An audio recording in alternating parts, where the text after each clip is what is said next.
These are the problems for your final exam review. So if you can work these, you should be fine on the final exam. So the first one says the minute hand of a clock, so I got a clock, is 4 inches long. How far does the tip of the minute hand move in 45 minutes? So we certainly know that you would be at 45 minutes here, okay, meaning that you have gone 45 out of 60 minutes. Well, what we want to do is we want to set this because we're going to find our arc length, which is S equals R theta.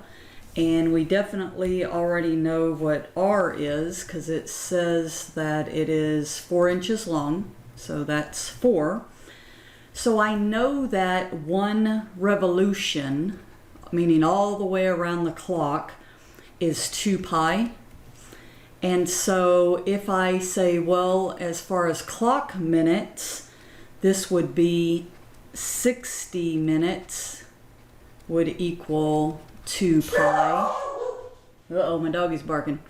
And so from here, all I'd have to do to put 45 clock minutes is to multiply this times 2 pi. And when I do, I get about 4.71. So I can plug in my radius of 4. I can plug in my 4.71. And I get 18.85. All right, the next one kind of works the same way. Is we have an irrigation sprinkler in a field, sprays water over a distance of 40 feet. Bless me. Whew. And then it makes an angle of 145 degrees. So there's our angle. We want to know the area, which is 1/2, I'm going to go ahead and put that as 145 degrees, is 1/2 R squared theta. The only trick here is please remember, so we know R is the 40, but please remember that theta, when you're using these formulas, need to be in radians.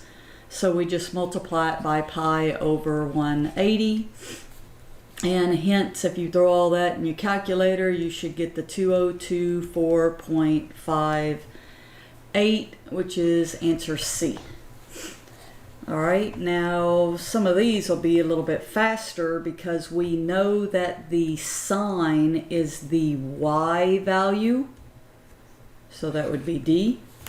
We know that the cosine is the x value, so that would be D.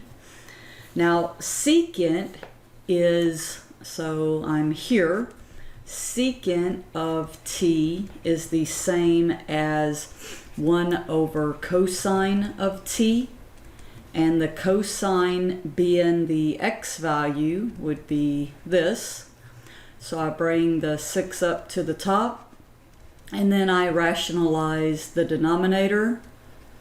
And I get 6 square roots of 11 over 11, which is answer A. All right, the next one, cosecant, which is 1 over sine. And the sine is the y value, so negative square root of 65 over 9. And then just doing the same thing, bringing the 9, so keep my negative. Bring the 9 up to the top, rationalizing the denominator, and I get negative 9 square roots of 65 over, sorry, that was a bad handwriting, over 65. So that would be this one. Cotangent is the same as either 1 over tangent, cotangent of t, or it's the same as x over y. So it would be x over y, and the 5s would end up canceling. So we end up getting negative square root of 21 over 2. All right, and I'll continue with some more problems in the next video.